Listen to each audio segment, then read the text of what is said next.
Okay, we're going to get our program started. Welcome everybody to History Bites.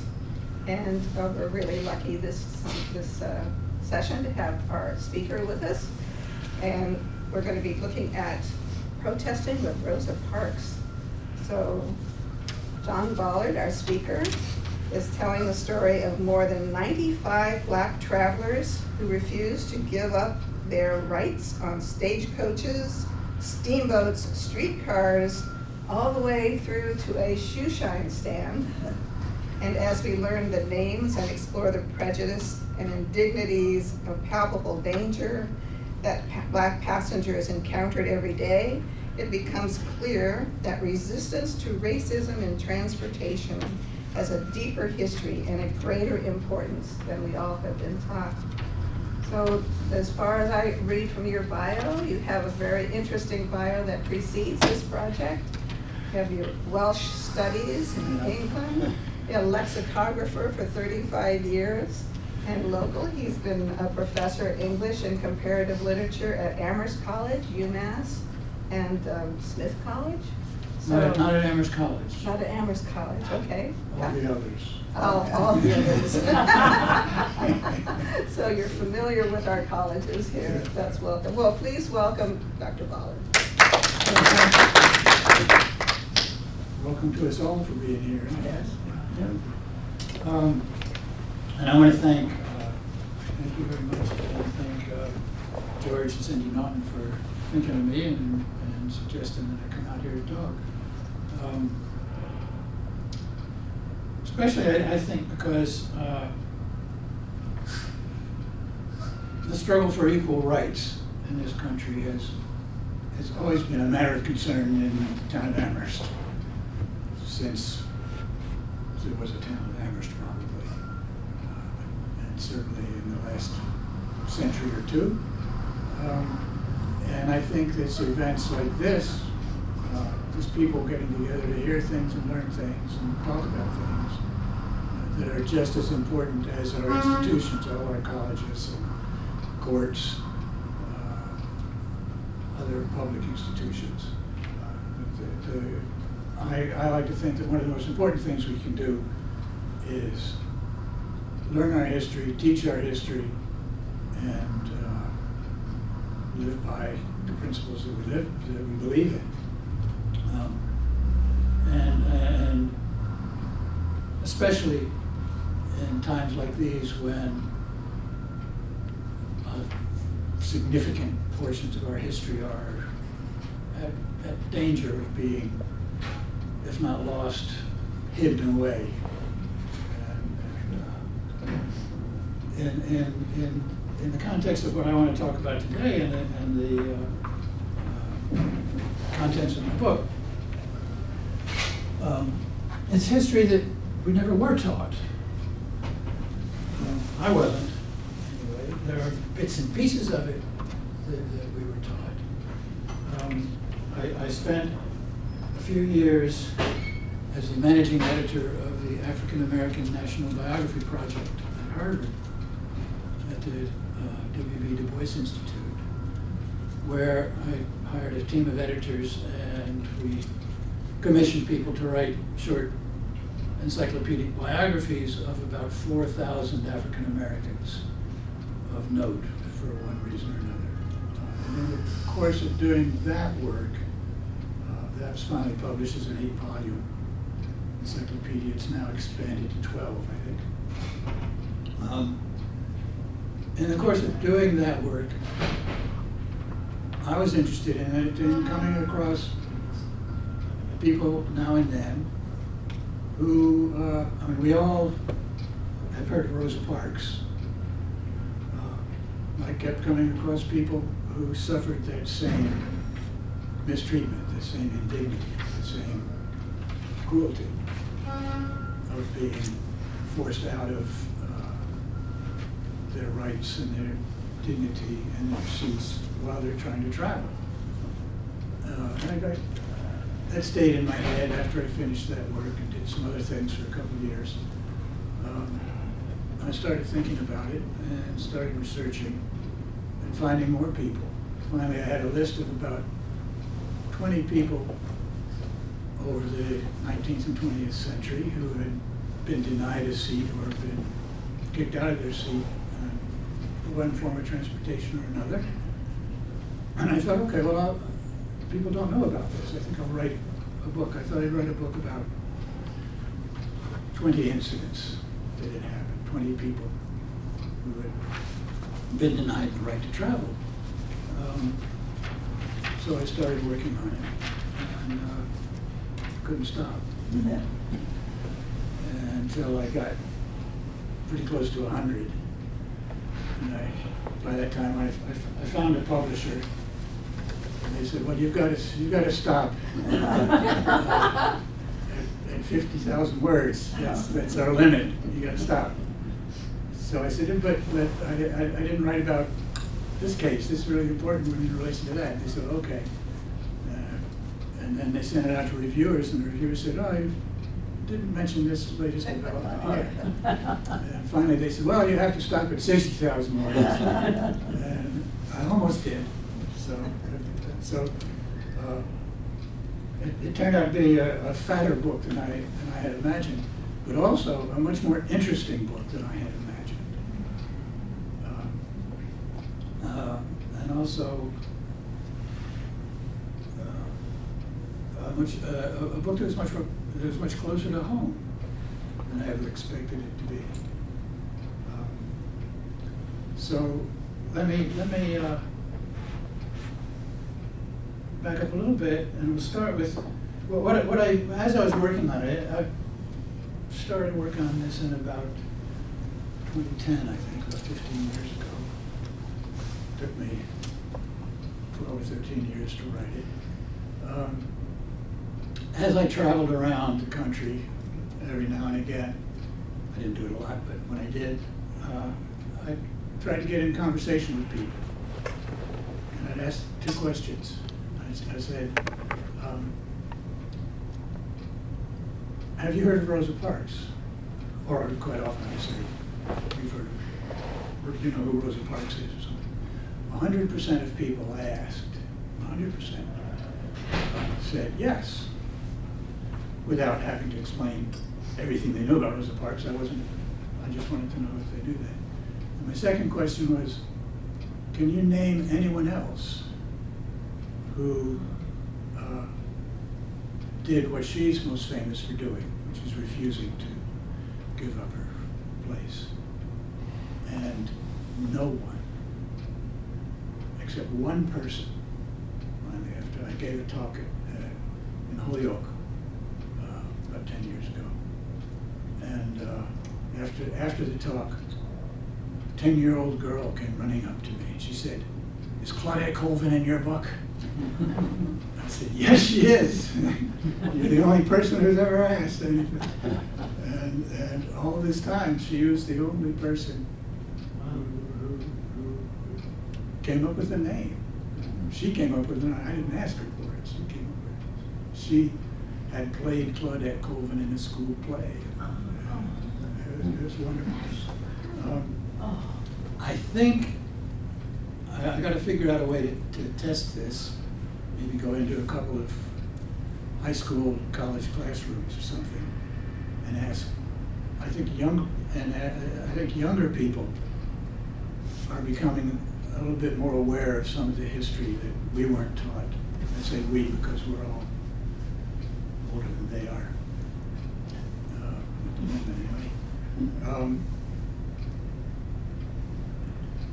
I think through whatever means, I just sort of hear echoes now and again that younger people are more aware of some of this history, even if they don't know the specific details.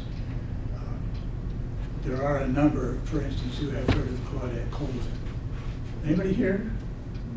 Haven't heard of Claudette Colvin? She was arrested on March the 2nd, 1955, on a bus in Montgomery, Alabama, which is about 9 months before Rosa Parks was arrested in Montgomery, Alabama.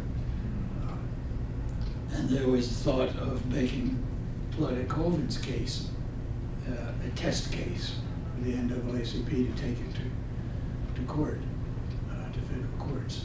But for various reasons, that that didn't happen. There were 3 other women in Montgomery arrested that same year for the same reason.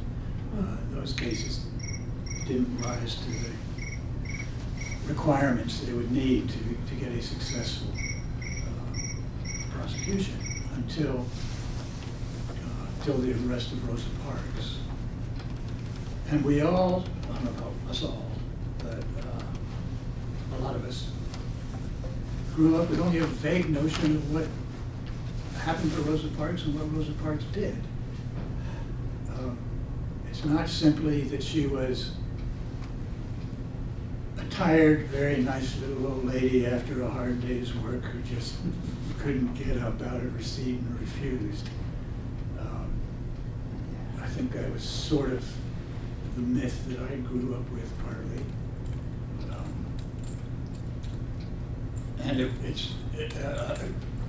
I've heard a number of people, particularly recently, say, thinking that it was a setup, that it was a plan for her to refuse to move to the back of the bus. And that was not true either. What's true is something much more interesting, much more complicated, but also in the middle of those 2 events. She was a very nice and very tired woman at the end of a long day's work as a seamstress for a major department store in Montgomery. So she was tired. She got on the bus. She was sitting in the designated black section of the bus. She was sitting in the row behind where the marker was. Front 10 seats were reserved for white passengers. She was not sitting in that section. But everybody in the row she was sitting in was told to get up and move to the back, even though there were no seats in the back. They were told to get up and stand in the back so that a white passenger could sit in that row. God forbid that a white person had to sit next to a black person. So everybody in the row had to get up. Mrs. Parks declined to get up very politely. The bus driver, one of the things I like, the bus driver said to her, I can have you arrested, or I will have you arrested, however he said it. And she said, you can do that. And he did. The other thing you need to know about Rosa Parks is that she was also secretary of the Montgomery chapter of the NAACP and had been leading a youth group and teaching them both black history and behavior for some time before that. One of the people she worked with was actually Claudette Colvin.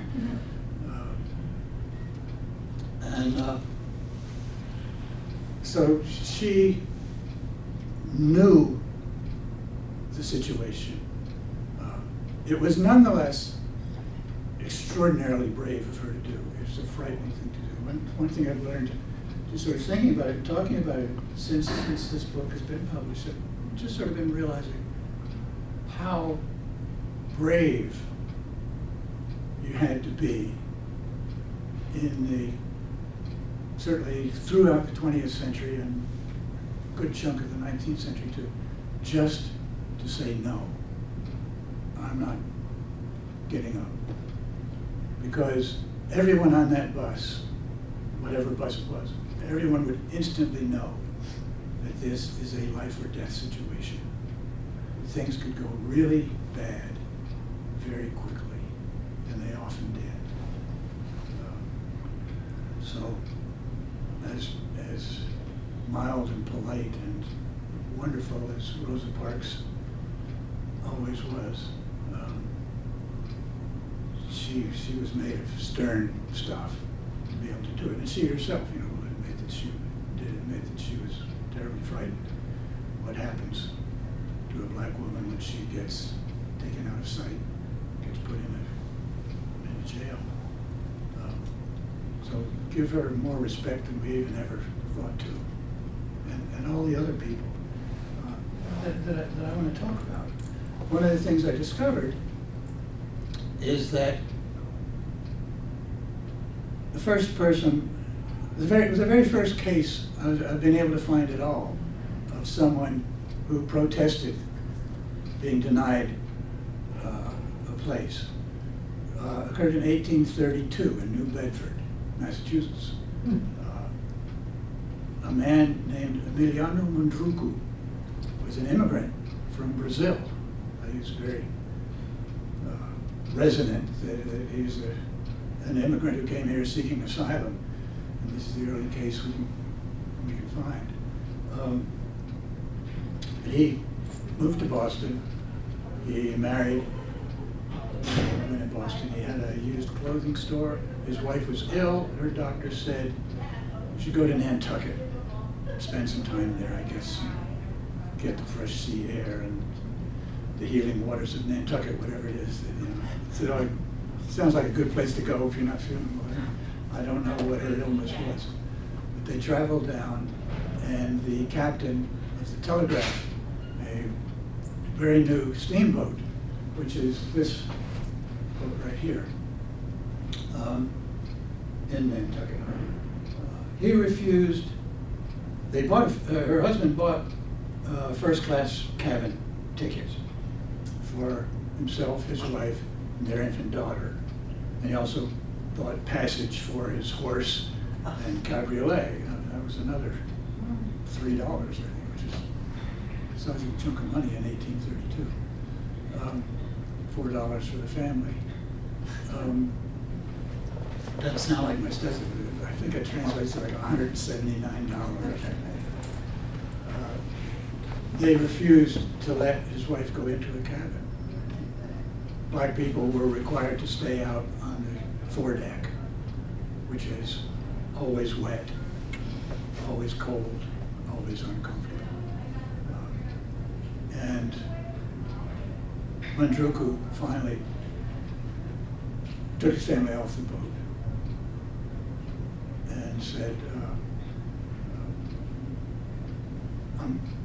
I'm going to take this to court, essentially, is what he did. He did take it to court. And the judge ruled against him, ruled in favor of the ship owner, saying, well, this is just the natural way. This is the way God created people. The next case I come across, Mundrucu, by the way, he went back to Brazil. He was going to take that case to the Supreme Court, but he went back to Brazil. But then he returned to the States later, became an important member of the Massachusetts Anti-Slavery Society. He continued working in that field. So I think he's probably also the first incident in which being challenged like that turned him into an activist, as we say today. The next person we learn about is David Ruggles, who, one of the things that kept me going writing this book is he lived right down the street from where I live. At the time, though, he was living in New York City and was a very important protector of black rights in New York City, who eventually he was working for the Emancipator newspaper, anti-slavery newspaper, as an agent. And he was also, he helped form the, word just went out of my head, the Committee of Vigilance in New York City, which took upon themselves to protect black people on the streets of New York from being kidnapped and sold to the South, or from being, if they were fugitives from the South, from being captured, kidnapped, and sent back into slavery. He worked very hard, and diligently, and forcefully at that. I say in the book, and it's true in all the protests we know about it, we know a lot about David Ruggles, that he instituted the practice of nonviolent protest. He's the one who taught us how to do that, I think. In 1834, he was in New York and he needed to go to Newark, so he bought a ticket on a stagecoach to go to Newark. he bought a first-class ticket. Eventually, he got into the stagecoach, and the driver says, "No, no, no, no, no, no, no. You have to come sit up here on top with me." Black people were supposed to ride on the top of stagecoaches and streetcars when they were invented. He said, "No, I'm quite comfortable here. I prefer the seat I paid for." They got to the ferry. They went across to New Jersey, and again the driver tried to get him out. There was a woman and her young son in the coach with them, and I think a couple of other white men. And in New Jersey, the driver finally went to the station and insisted that he get out, and he declined to get out, and so they violently took him out and beat him. And as he said, he didn't feel any pain at the time, and he had to walk the rest of the way to Newark. But by the time he was writing this, he was still very stiff and sore. But that didn't stop him. The first thing he did was he wrote about it. And the nice thing about David Ruggles is he's a really good writer.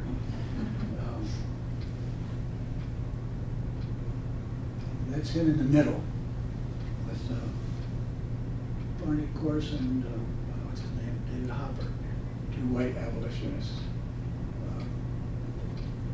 This is a detail from a pro-slavery cartoon that appeared in one of the newspapers in relation to a lawsuit that they were bringing. The practice of illustrating papers in those days was such that it is very likely that this is what those men looked like, or this is a good, reasonable drawing of what they looked like. So this is the best portrait. It's the only portrait we have of David Ruggles. He continued to do that whenever he traveled. And he traveled, the way you got from New York to Boston was you took a steamboat to Stonington, Connecticut. Then he took a stagecoach to Boston. And then they built a series of railways so you could take the train from Stonington to Boston. Ruggles would buy a first-class ticket. They would always sell him a first-class ticket. And they wouldn't buy it back or anything if they asked, but he would buy a first-class ticket. He was not allowed into a cabin on the boat. And then he was not allowed in the white car on the trains. And they very early on instituted the practice of including a Jim Crow car. The Jim Crow car was originally, it was just a baggage car. And I think then it was the baggage car with a wooden bench put into it. And then maybe it was just a car that was more or less like a boxcar with, maybe just plain, simple wooden seats and no windows. And that pertained for practically a century. But what Ruggles would do, he would get to his destination. First thing he'd do is he'd write an account of it to the local newspapers. And then he would also send that account to the abolitionist newspapers, which were distributed widely in the Northeast. And he would do that every time. And in the 1830s, right through the 1830s, the abolitionist movement was beginning to grow, sort of seriously. And also in the mid-1830s, trains were invented. Well, they invented a little bit sooner than that. But they started laying down train lines in various parts of New England and New York and the Northeast, New Jersey, which made it easier, cheaper and easier for people to travel, certainly quicker. And so in 1841, there were numerous anti-slavery meetings throughout Massachusetts, Connecticut, Rhode Island, New York. And so people were traveling to them. And the practice, I think, was adopted from David Ruggles, or from his, modeled after him at least, to do that exact same thing. That white and black abolitionists would travel together, they'd all buy first-class tickets, the black people would get thrown out, or try to get thrown out, the white people would insist on being thrown out too. Sometimes people got beat up. Most times they just got thrown off the train. Sometimes the conductors would not allow white people to get into the Jim Crow car. It was terrible. It was a terrible mess. Rather than me talking about it, I'll read a passage or two from one of those events, I think. Mary Newhall Green. Mary Newhall Green was a woman she lived in Lynn, Massachusetts, which is on page 43. She was secretary of the Lynn Anti-Slavery Society. And she had an infant child. And she had a number of times ridden in the first-class car to go to Boston, come back to Lynn. And a number of times she had been frightened while doing that. In one event, amongst a series of events, on this particular day, which was September 30th, 1841. This account was written by John Collins, a white abolitionist who was also traveling that day. He gave this description of the event. He says, this morning, he had introduced us to Mary Green. He said, this morning, she got into the cars as usual with her infant, only 5 months old. The conductor ordered her out, but she refused, not feeling at liberty to debase herself by voluntarily entering the proscribed Negro car, and particularly after having paid a full price for her ticket. 5 ruffians with abundance of oaths and horrid imprecations were ordered to carry her out. Mrs. Green informed me that an attempt was made by one of these bloodhounds to wrench her infant from her arms, but she held on to it. The consequence was that the side of the babe was hurt by the grip of the conductor. Mrs. Green's husband, learning that his wife and child were being roughly handled and being moved with the feelings of a parent and husband, rushed to their rescue, but was repulsed from the car and sent back with a bloody face. By this time, the mother of Mrs. Green, learning what was going on, ran up to the aid of her daughter, and though unable to write, left her mark upon the face of one of the mobocrats, which will not disappear by a month's washing. And she herself wrote a letter to the stockholders and directors of the Eastern Railroad. And she says, I'll tell you the reason why I do not wish to ride in what is called the Jim Crow car. As an aside, the first time we learned the name Jim Crow car, the word Jim Crow grew out of a blackface minstrel show in the early 1830s, late 1820s. Jim Crow then was a comic black character who was made fun of in the song Jim Crow. And became very popular amongst white people who liked the blackface minstrel shows. So the name, at some point or another, got attached to the railway car that black people were required to move in. The first time we hear about a Jim Crow car is from David Ruggles. I find that I can talk about this history right up through that entire century, and I keep referencing David Ruggles. He just had such an influence. And I recommend anybody here, we're close enough, go to the David Ruggles Center in Florence and see all the exhibits that they have there. It's fascinating and so homely and close to home. Anyways, Mrs. Green says, I'll tell you the reason I do not wish to ride in what is called the Jim Crow car. In the first place, I've been grossly insulted in said car by one of the hirelings of the railroad. And had it not been that the life of my babe would have been endangered, I would have jumped from the car, though the train was going at a rapid rate. In the second place, I do not think it is proper for a woman to go in that car by herself, liable to be insulted by the servants in attendance. In the third place, I do not think I have any more right in that car than any other person. It is a proscribed car, in which, for that reason alone, I do not wish to ride. I think I have a right, in common with others, to go in any car I choose. When I behave disorderly, it will be time to order me out.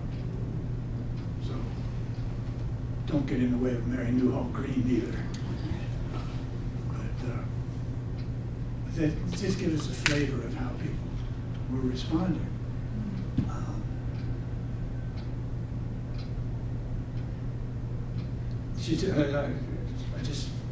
I highlighted on this. Mrs. Green adds that so ashamed are the miscreants who committed the outrage upon her person, they have circulated the story that she was a man dressed in women's clothing and that her infant was a rag baby. This proves that they are ashamed of themselves and that the moral outburst of manly indignation which has followed their barbarous conduct is producing a salutary effect. The most guilty persons, however, are not those who, at the bidding of their employers, did the deed, but those who have established a rule which violates the most sacred rights and tramples underfoot the claims of humanity. We mean the directors of the road. So they blame where it belongs. At a later page, I'll just show you some of these photos too. David Ruggles was also thrown off the Rhode Island. He complained about that. Wrote some very strong letters. Took that to, no, this is not the case he took to court. He was thrown off a train, which he took to court. And the judge again claimed that, ruled against him and claimed that, well, that's the way God ordained things. It's the natural order of things. And Ruggles wrote a scathing response to that. It's fascinating. This is a picture of the Eastern Railroad train, which is probably the exact same train that people were thrown off of in the summer of 1841.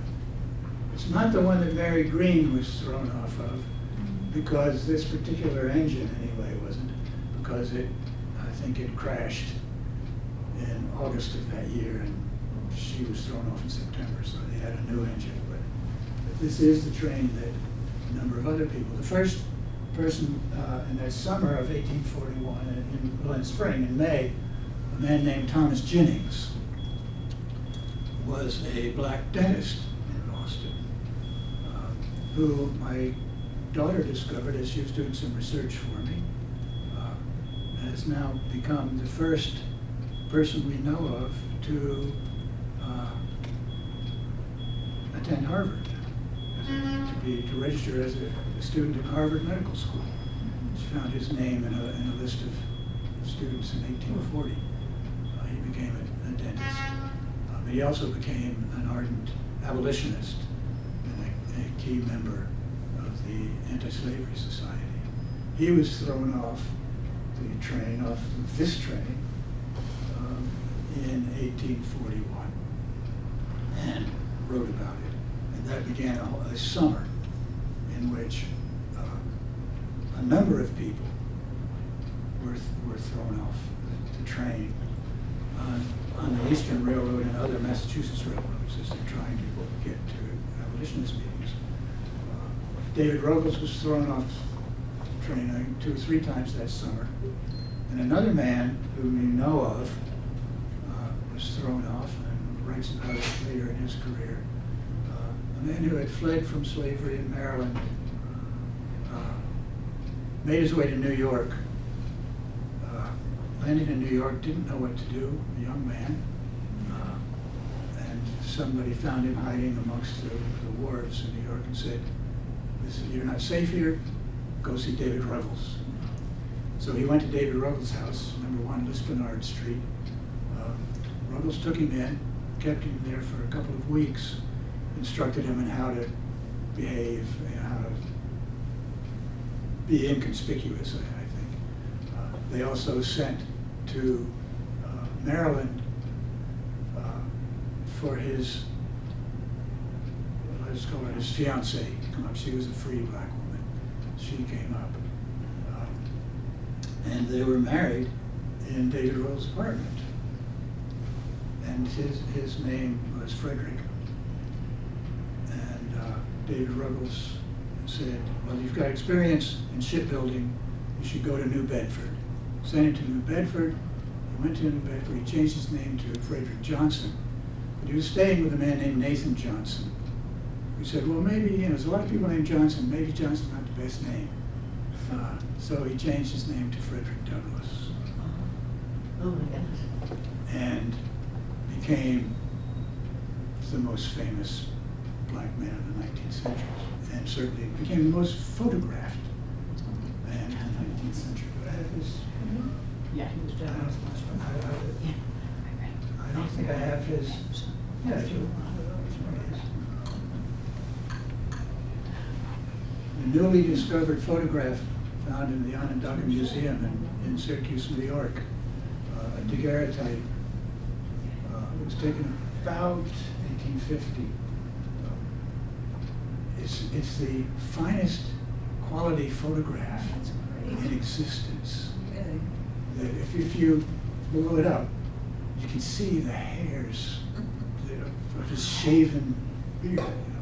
It's just, and I just love the expression on his face.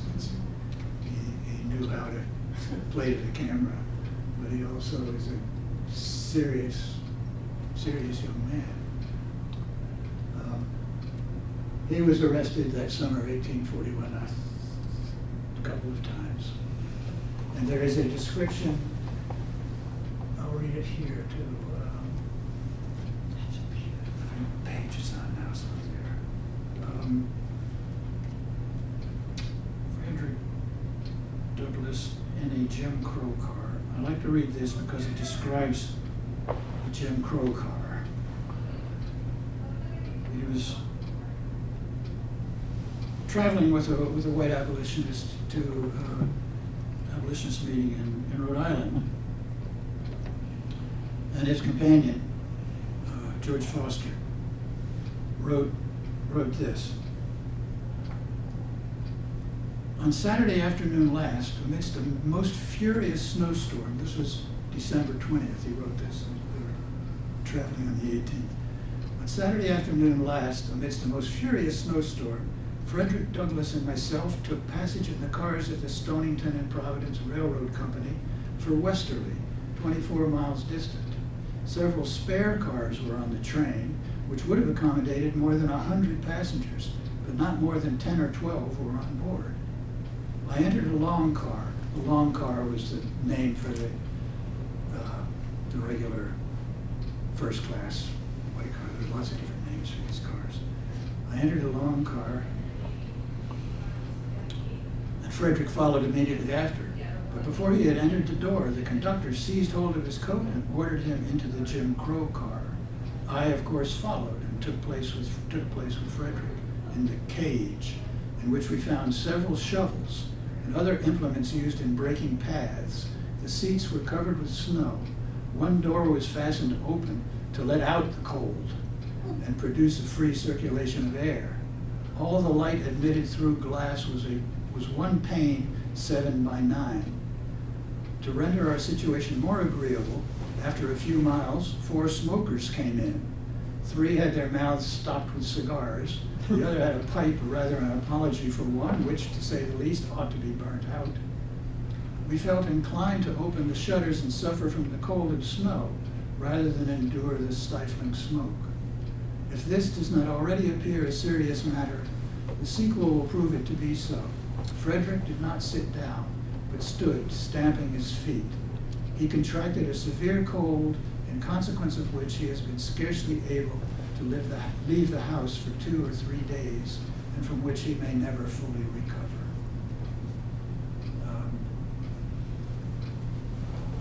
Fortunately, he recovered and became the Frederick Douglass that we all know and need in our history. A little bit later, I'll go just sort of briefly through somebody. This is a later portrait of a young woman named Elizabeth Jennings in New York, who's actually the sister of Thomas Jennings, the younger sister of Thomas Jennings, the dentist from Boston. Their father was a prominent black New York businessman, the first black person to take out a patent in this country for a dry cleaning process. When she was in her 20s, sort of mid-20s, early mid-20s, she was on her way to church. She was a church organist, and a streetcar conductor threw her out, and quite violently, because she refused to go out, was holding on and trying to keep her place in the car, and she was injured. The next day, there was a great meeting of abolitionists and civil rights leaders in New York about how to respond to that. She did not attend that meeting. I was a page here. He said she didn't attend that meeting because she wasn't up to it. She was injured. But she wrote a detailed account of what happened to her. I won't read the whole account for you, although it's quite exciting. But I will do this just because I was excited to come across the next slide here. She says, Sarah E. Adams and myself walked down to the corner of Pearl and Chatham Streets to take the 3rd Avenue cars. I held up my hand to the driver, and he stopped the cars. We got onto the platform when the conductor told us to wait for the next car. I told him I couldn't wait. I was in a hurry to go to church. He then told me that the other car had my people in it, that it was appropriated for that purpose. I then told him I had no people. There was no particular occasion. I wished to go to church as I had been going for the last 6 months and did not wish to be detained.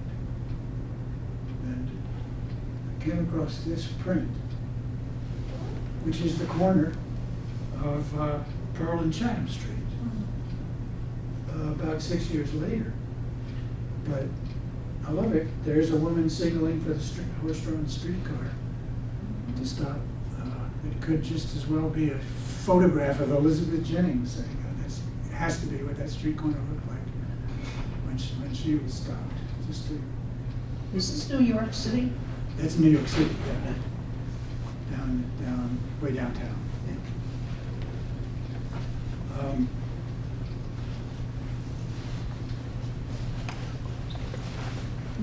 Another person, of course, who's kept me going in this project is Sojourner Truth. She's kept me going because her house used to be about 2 doors down from the house I live in right now, but my house was moved in the 1880s, so now it's a whole block away from her house.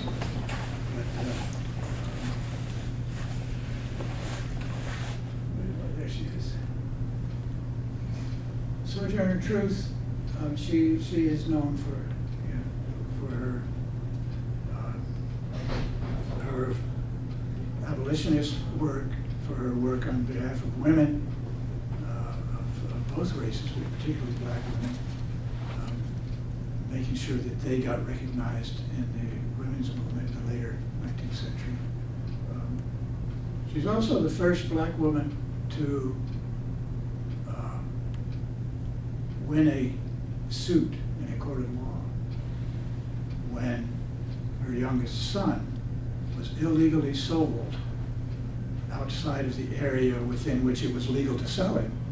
Would have been legal to sell him within New York and nearby region, but he was sold to somebody who then sold him again to the Deep South. And she sued. Who would have thought of that? A black slave woman whose status as slave or non-slave was still in question. She sued and won, and her son, fortunately, was returned to her. So she took that lesson to heart, and during the Civil War, she went to Washington. She famously met Lincoln, but she worked in Washington aiding wounded soldiers, which meant traveling around the city quite a bit on the streetcars, which in her case meant getting thrown off the streetcars. And don't get Sojourner Truth's way. She had a voice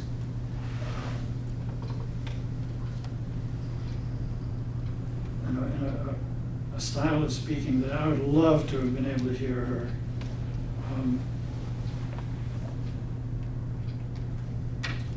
This one little passage. Here's one.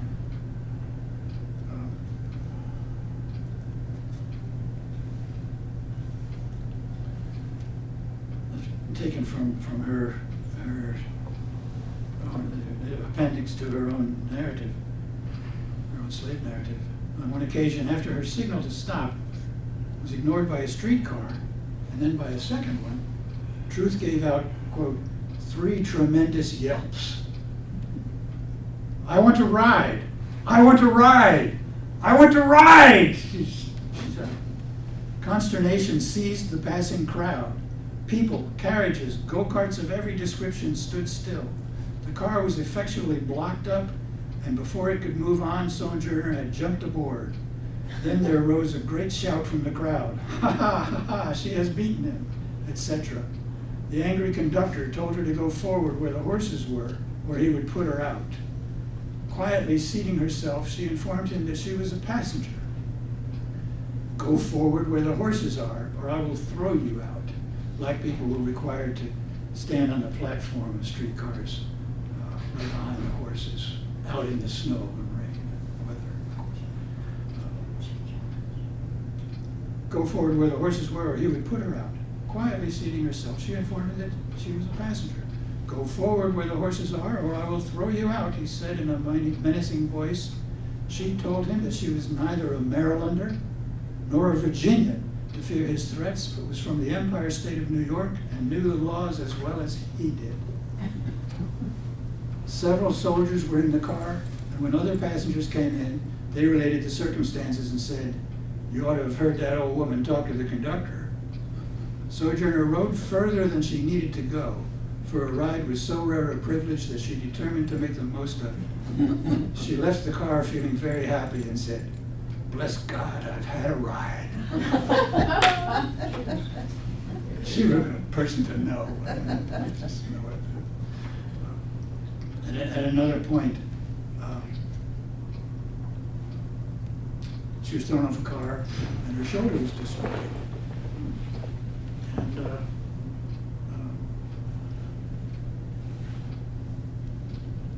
she complained to the president of the road, who advised me to arrest the man for assault and battery. So the president of the road himself said, arrest the conductor for assault and battery.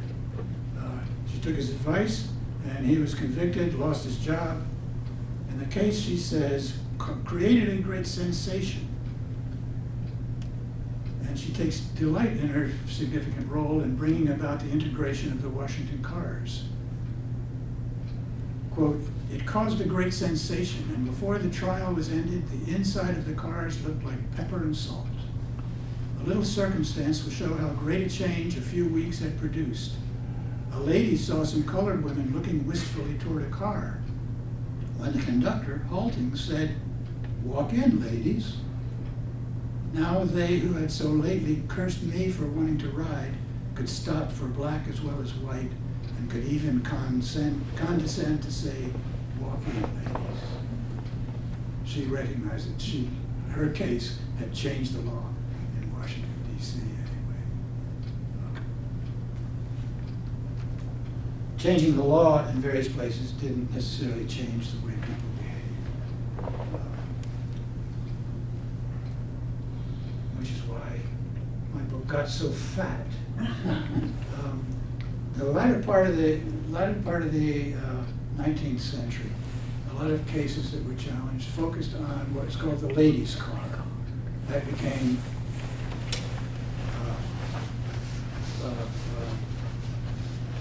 Dickens describes American trains early on, saying they, unlike us, they don't have classes, first class, second class, but they have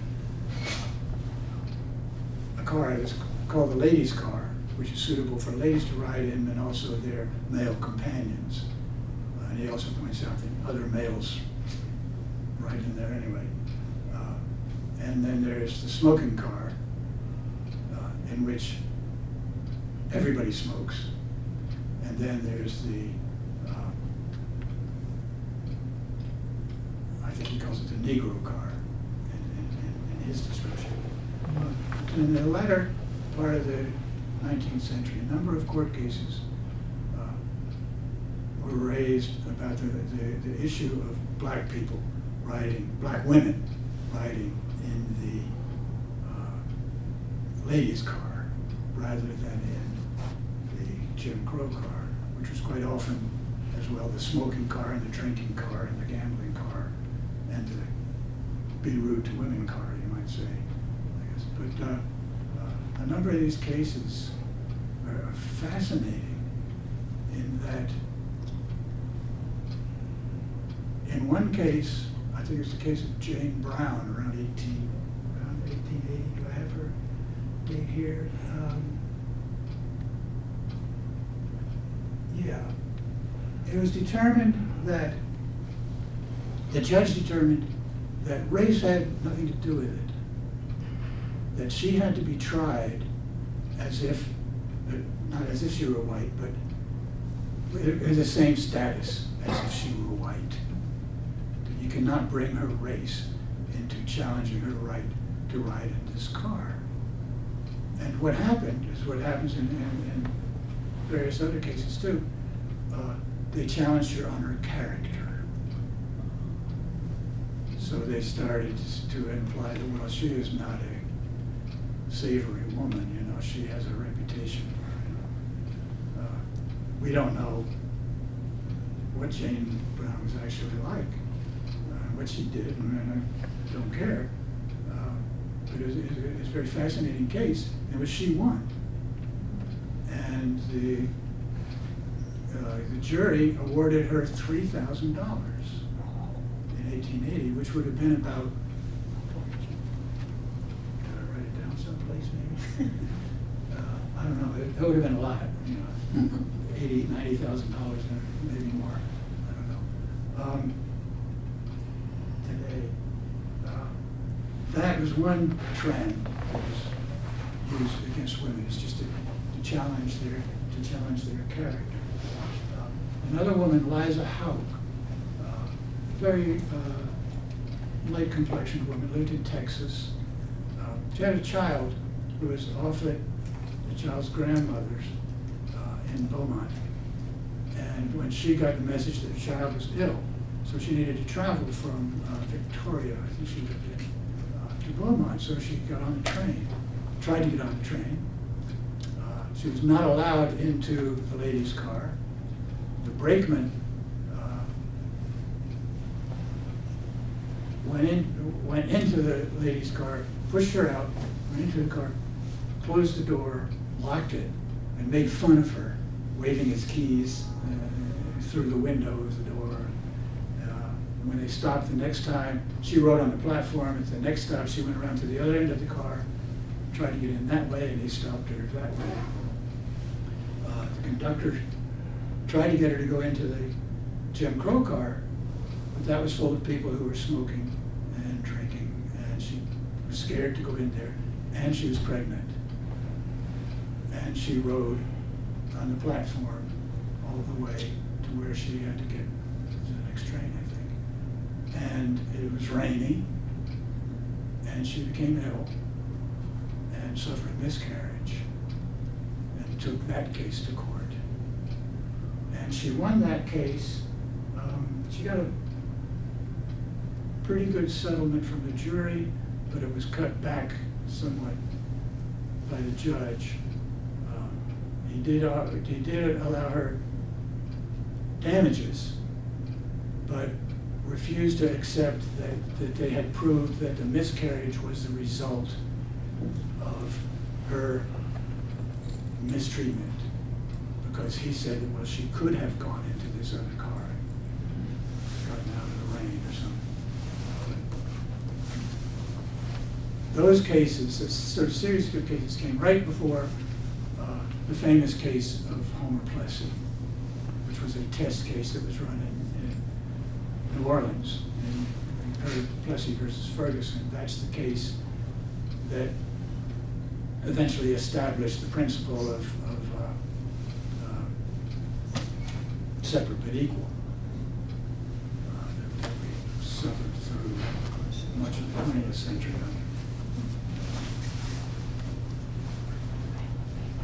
Before we get to Plessy,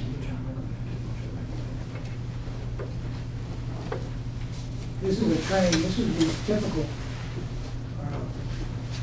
of a train in that period, and it is probably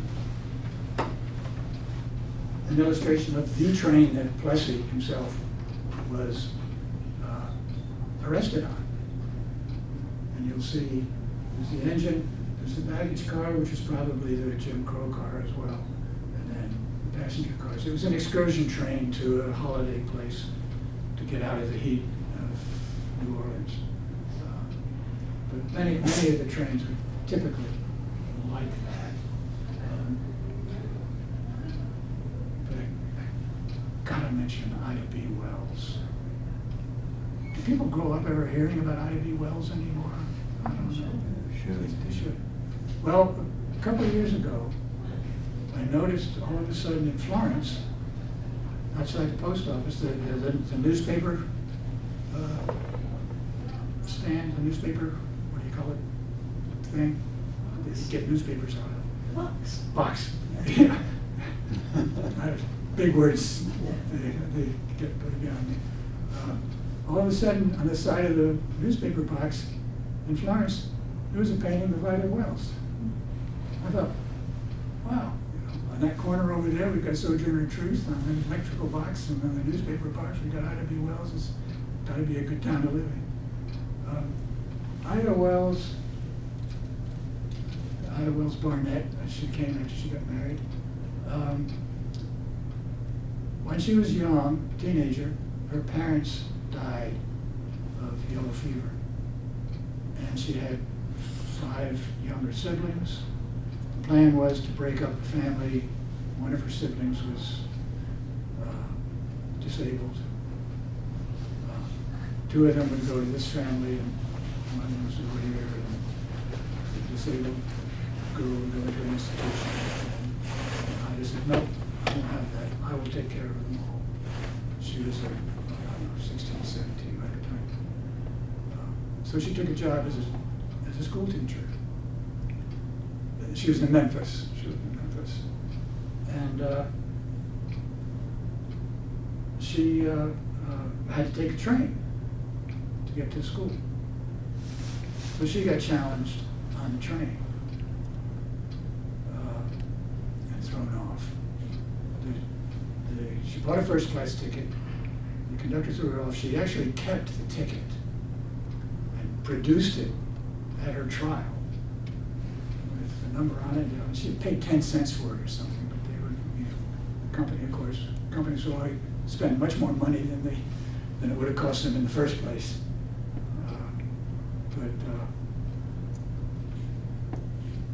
She took them to court anyway.